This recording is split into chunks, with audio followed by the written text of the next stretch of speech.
Hi everyone, ఎలా ఉన్నారు? Hope మీ అందరూ బాగుందనుకుంటాను అండ్ మీరు బాగుండాలని కోరుకుంటాను నేను కూడా. అండ్ మీరు ఫస్ట్ టైం ఈ వీడియో చూస్తున్నట్టయితే నేను ఆల్రెడీ డిపెండ్ వీసా గురించి పార్ట్ 1 చేసి ఉంచాను. ఈ వీడియో పాస్ చేసి ఆ వీడియో చూడండి, ఓకేనా? అప్పుడు ఇది ఈజీగా అర్థమవుద్ది. దానికి దీనికి ఇంటర్లింక్స్ ఉంటాయి కాబట్టి ఈజీగా అర్థమవుద్ది. ఒకవేళ మీరు ఆ వీడియో చూస్తారనుకోండి, పాస్ చేయకుండా హ్యాపీగా చూసేసేయండి. ఈ వీడియోలో అసలు డిపెండ్ వీసాకి కావాల్సిన డాక్యుమెంటేషన్ రిక్వైర్మెంట్స్ ఏంటి, అసలు డిపెండ్ వీసా యొక్క బెనిఫిట్స్ ఏంటి, వాటి గురించి ఒక బేసిక్ నాలెడ్జ్ని నేను మీకు వీడియోలో ఇస్తాను. ఇంకేంటి ఆలస్యం, మరి let's get in to video.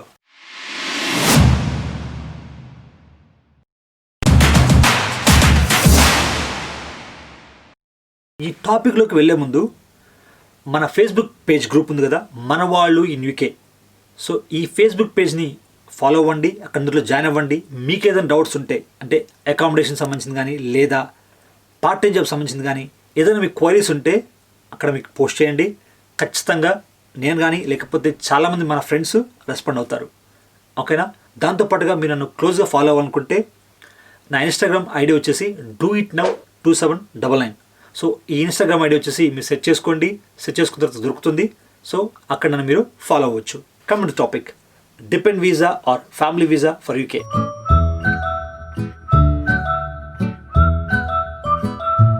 నేను ఆల్రెడీ ఫస్ట్ వీడియోలో అసలు డిపెండ్ వీసాకు ఎలిజిబిలిటీ ఏంటి అండ్ కాస్ట్ ఎంత అవుతుంది వీసాకి అండ్ ఫినాన్షియల్ రిక్వైర్మెంట్స్ ఏంటి, అసలు ఎవరు ఎలిజిబుల్ ఎవరు, సో ఇవన్నీ కవర్ చేశాను కదా ఆ దాంట్లో. ఇప్పుడు నెక్స్ట్ వచ్చేసి డాక్యుమెంటేషన్ రిక్వైర్మెంట్స్, అంటే ఏ డాక్యుమెంట్స్ అవసరం అవుతాయి.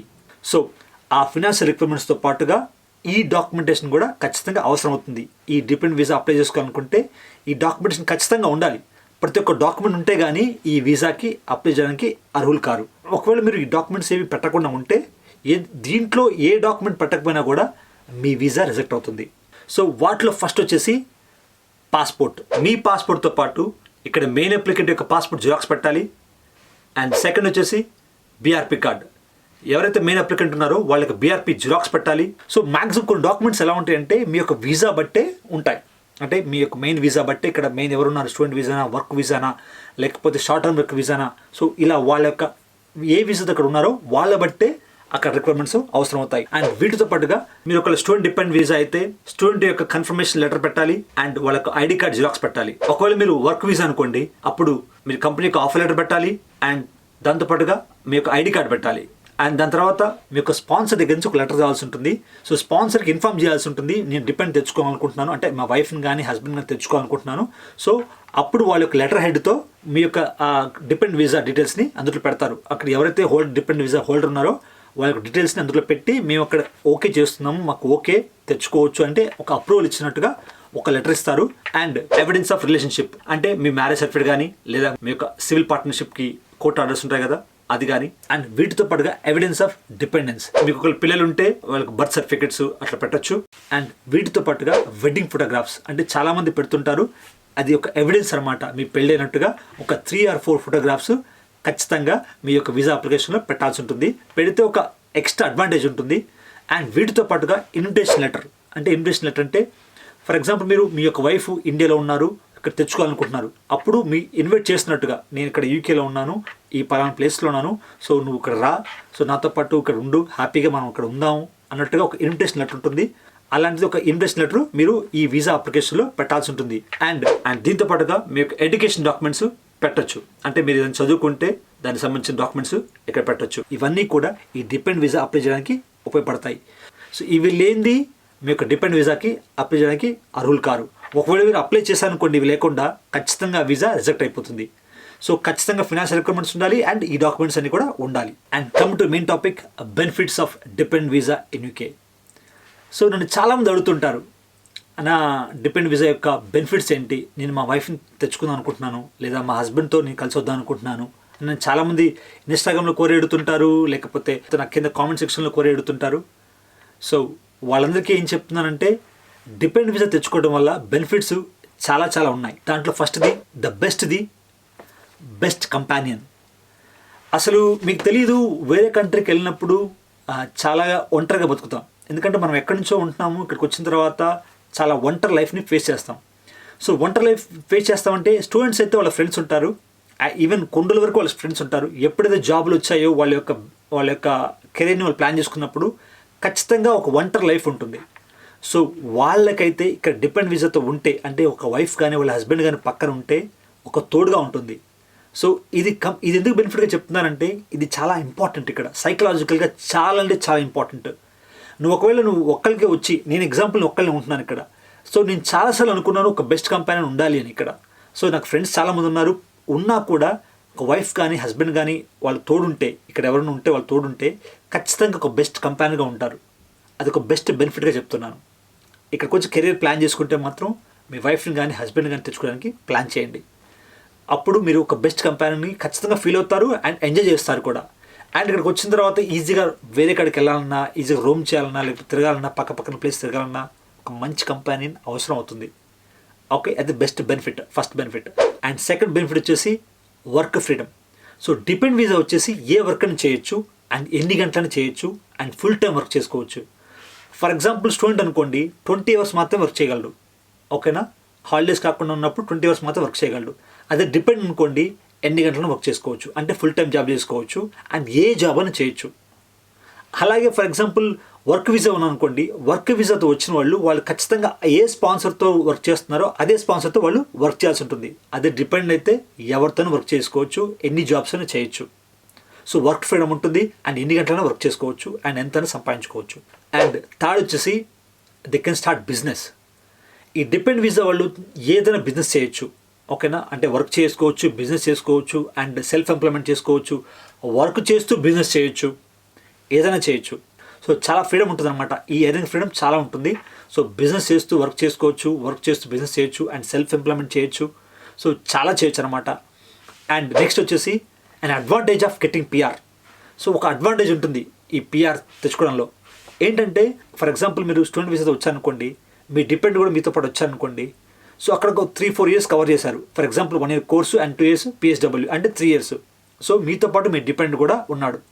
అండ్ నెక్స్ట్ టైం వచ్చేటప్పుడు మీ డిపెండెంట్కి మళ్ళీ కోర్స్ వీసా వేసి, అంటే ఒక స్టూడెంట్ వీసా వేసి మళ్ళీ ఆ 3 years కూడా కంటిన్యూ చేయొచ్చు, అంటే మీరు 6 years అయిపోతుంది. అండ్ థర్డ్ టైం వచ్చేసి ఎవరో ఒకళ్ళు వర్క్ వీసా వేస్తే అప్పుడు 4 years కవర్ చేస్తే 6 + 4 10 years అవుతుంది. సో 10 years వీసా అయిపోతే మీరు పిఆర్కి అప్లై చేసుకోవచ్చు, అంటే ఇక్కడ ILR indefinite leave to remain visa apply చేసుకోవచ్చు. అండ్ నెక్స్ట్ వచ్చేసి you can plan for your children. So చాలామంది ఇక్కడికి వస్తుంటారు, వచ్చిన తర్వాత వాళ్ళ యొక్క చిల్డ్రన్కి ప్లాన్ చేసుకుంటారు. అండ్ ప్లాన్ చేసుకున్న తర్వాత ఇక్కడ డెలివరీ ఫ్రీ. అండ్ ఇక్కడ మామూలుగా అయితే ఏ హాస్పిటల్ అయినా కూడా డెలివరీ ఫ్రీ అండ్ వాళ్ళు 99% నార్మల్ డెలివరీకే ట్రై చేస్తారు. సో డెలివరీ ఫ్రీ అండ్ ఖచ్చితంగా హెల్తీగా ఉంటారు మామూలుగా అయితే. అండ్ పుట్టిన తర్వాత, అంటే మీ చిల్డ్రన్ పుట్టిన తర్వాత 3 months వరకు కూడా ఎటువంటి ఛార్జెస్ ఉండవు. అంటే మీ యొక్క టాబ్లెట్స్ కానీ మెడిసిన్స్ కానీ ఏమైనా అవసరం అయితే ఎవరికి కూడా ఎటువంటి ఛార్జెస్ ఉండవు. అండ్ మీ యొక్క వైఫ్కి మాత్రం ఎటువంటి ఛార్జెస్ ఉండవు. 1 year పాటు మెడిసిన్స్ ట్రీట్మెంట్ అన్నీ ఫ్రీ. అఫ్కోర్స్ మీరు హెచ్ఎస్ ఫీజు కడతారు కాబట్టి మీ యొక్క ట్రీట్మెంట్ ఫ్రీ. అండ్ దీంతో పాటుగా మీకు టాబ్లెట్స్ అంటే మెడిసిన్స్ కూడా ఫ్రీగా ఇస్తారు ఈ మెటర్నిటీ వల్ల. ఓకేనా, సో ఇది ప్లాన్ చేసుకోవచ్చు. అండ్ వీటితో పాటుగా మీ యొక్క చిల్డ్రన్ స్కూలింగ్ ఫ్రీ. మీరు ఏ వీసాతో ఉన్నా కూడా, అంటే మీరు స్టూడెంట్ వీసాతో ఉండండి, లేకపోతే మీ వర్క్ వీసాతో ఉండండి, ఏ వీసాతో ఉన్నా కూడా మీ యొక్క పిల్లల యొక్క స్కూలు ఫ్రీ, ఎటువంటి ఛార్జీలు చేయరు. అండ్ ఇక్కడ స్కూల్స్ కూడా చాలా టాప్ రేటెడ్ స్కూల్స్ ఉంటాయి అండ్ టాప్ రేటెడ్ ఎడ్యుకేషన్ ఉంటుంది. ఏంటన్నా బెనిఫిట్స్ చెప్పావు, ఏదైనా ప్రాబ్లమ్స్ ఉంటాయా అని అడగొచ్చు. సో చాలామంది ఒక ఫ్యామిలీతో ప్లాన్ చేస్తారు కాబట్టి చాలా రకాల ప్రాబ్లమ్స్ ఉంటాయి, చాలా రకాల ప్రాబ్లమ్స్ని ఇక్కడ ఫేస్ చేయాల్సి ఉంటుంది. ఫ్యామిలీతో వస్తే మన ఇండియాలో ఉన్నప్పుడు వేరే ఉంటుంది, ఇక్కడ వచ్చినప్పుడు చాలా వేరే ఉంటుంది. సో బెనిఫిట్స్ ఎన్ని ఉన్నాయో కొన్ని ప్రాబ్లమ్స్ కూడా ఉన్నాయి ఈ డిపెండ్ వీసా వల్ల. ఏంటంటే ఫస్ట్ వచ్చేసి కొంచెం మనీ ఖర్చు ఎక్కువ ఉంటుంది. ఫర్ ఎగ్జాంపుల్ నేను బ్యాచిలర్గా ఉంటే కొంచెం ఖర్చు తక్కువగా ఉంటుంది, అంటే మీరు షేడ్ అకామిడేషన్ తీసుకున్నా ఎక్కడున్నా కూడా కొంచెం ఖర్చు తక్కువలో ఉంటుంది. అదే ఫ్యామిలీతో వస్తే మాత్రం ఖర్చు చాలా వరకు ఎక్కువగా ఉంటుంది, దాదాపుగా 40% ఎక్కువగా ఉంటుంది. అండ్ ఇంకా మీకు పిల్లలు ఉంటే ఇంకా ఖర్చు ఎక్కువగా ఉంటుంది. ఇక్కడ చిన్నదానికి కూడా చాలా ఎక్కువ ఖర్చు అవుతుంది. సో ఖచ్చితంగా ఫ్యామిలీతో ఉంటే కొంచెం ఫినాన్షియల్గా ఎక్కువ ఖర్చు అవుతుంది. సో అది ఒక ప్రాబ్లం కింద కన్సిడర్ చేసుకుంటున్నాను. అండ్ సెకండ్ ప్రాబ్లం వచ్చేసి జాబ్ కంపల్షన్. ఎందుకు ఈ పాయింట్ మెన్షన్ చేశారంటే మన ఇండియాలో ఉన్నప్పుడు వైఫ్స్ యూజువల్గా వర్క్ చేయరు. అంటే ఫర్ ఎగ్జాంపుల్ హస్బెండ్ ఎక్కువ వర్క్ చేస్తుంటారు అండ్ వైఫ్స్ హౌస్ వైఫ్స్గా ఉంటుంటారు. అండ్ చాలామంది ఇక్కడ ఇప్పుడు వర్క్ చేస్తున్నారు అనుకోండి, అది వేరే విషయం. కాకపోతే ఇక్కడికి వస్తే ఖచ్చితంగా వైఫ్ కూడా ఈ హస్బెండ్కి సపోర్ట్ ఇవ్వాల్సి ఉంటుంది. ఎందుకంటే ఇక్కడ ఇంతకుముందు చెప్పినట్టుగా కొంచెం ఖర్చు ఎక్కువ ఉంటుంది కాబట్టి ఖచ్చితంగా ఫినాన్షియల్గా హస్బెండ్కి సపోర్ట్ ఇవ్వాల్సి ఉంటుంది. ఖచ్చితంగా ఆబ్వియస్గా కోరుకుంటారు కూడా, ఎందుకంటే ప్రెషర్ ఎక్కువగా ఉంటుంది, ఫినాన్షియల్గా ప్రెషర్ ఎక్కువగా ఉంటుంది. ఫర్ ఎగ్జాంపుల్ వర్క్ వీసా వాళ్ళు అనుకోండి, వాళ్ళకి ఒక ఫిక్స్డ్ ఇన్కమ్ ఉంటుంది. సో ఫిక్స్డ్ ఇన్కమ్ ఉన్నప్పుడు ఖచ్చితంగా వాళ్ళకి అవసరం ఉండొచ్చు, అవసరం ఉండకపోవచ్చు. బట్ ఫినాన్షియల్ సపోర్ట్ ఇవ్వడం కోసం చాలామంది జాబ్ చేస్తుంటారు, అందులో మీరు ఫుల్ టైం వర్క్ చేసుకోవచ్చు కాబట్టి సో వర్క్ చేయటం చాలా బెటర్. అప్పుడు ఏంటంటే చాలామంది వర్క్ చేసే అలవాటు లేదు కాబట్టి ఇండియాలో ఇక్కడ వర్క్ చేయాలంటే కొంచెం కష్టంగా ఉంటుంది. అండ్ థర్డ్ ప్రాబ్లం వచ్చేసి ఎమోషనల్ సపోర్ట్.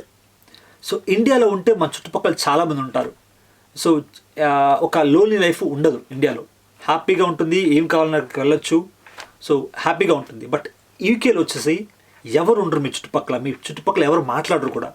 సో ఖచ్చితంగా వైఫ్ అండ్ హస్బెండ్ వైఫ్తోనే మాట్లాడాలి, ఓకేనా. ఫ్యామిలీతో వస్తే కొన్ని రోజులు అయిన తర్వాత మీకు ఖచ్చితంగా తెలుగు వాళ్ళు పరిచయం అవుతారు, ఆర్ వేరే వాళ్ళని ఇండియన్స్ పరిచయం అవుతారు, అప్పుడు వాళ్ళతో మాట్లాడవచ్చు.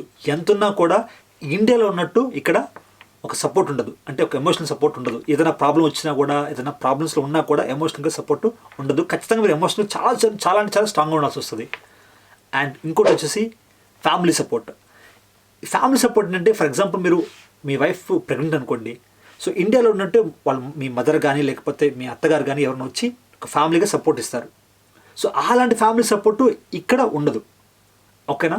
అండ్ పుట్టిన తర్వాత హాస్పిటల్ రావటం ఇట్లాంటి వాటికి మన ఫ్రెండ్స్ వస్తుంటారు, లేకపోతే వేరే ఫ్యామిలీస్ వాళ్ళు వస్తుంటారు. కానీ మన అమ్మానాన్ని తెచ్చుకోవాలనుకుంటే ఖచ్చితంగా విజిటింగ్ వీసా వేసి కొంచెం ఖర్చుతో కూడుకున్న విషయం ఉంటుంది. సో అప్పుడు ఖచ్చితంగా ఫ్యామిలీ సపోర్ట్ ఉండదు, మీకు మీరు సపోర్ట్ ఇచ్చుకోవాలి.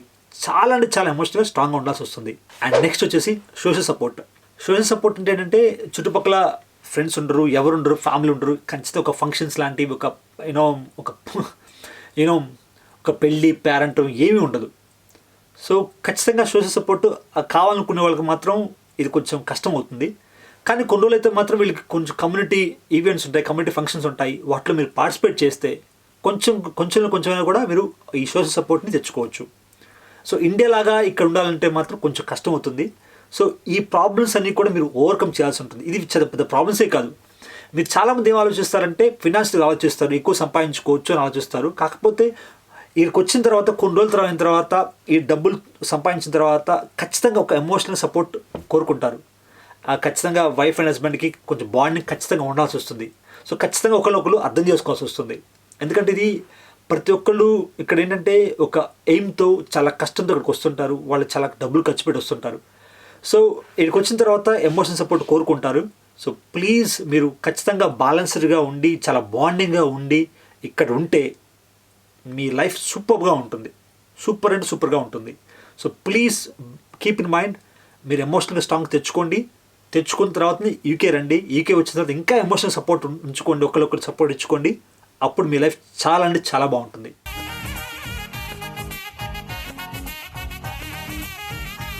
సో ఇది డిపెండ్ వీసా యొక్క బేసిక్ థింగ్స్ అనమాట. అండ్ ఈ డిపెండ్ వీసా మీరు అప్లై చేయాలనుకుంటే, మీకు ఏదైనా అసిస్టెన్స్ అవసరం అయితే, మీ యొక్క ఎవరికైనా హెల్ప్ కావాలనుకుంటే మాత్రం మీరు ఆన్లైన్లో చెక్ చేసుకోండి, ఎలా అప్లై చేసుకోవాలి అనేది చెక్ చేసుకోండి. అండ్ ఇండియాలో ట్రై చేయండి, ఈజీగా దొరుకుతారు ఈ డిపెండ్ వీసా అప్లై చేసేవాళ్ళు.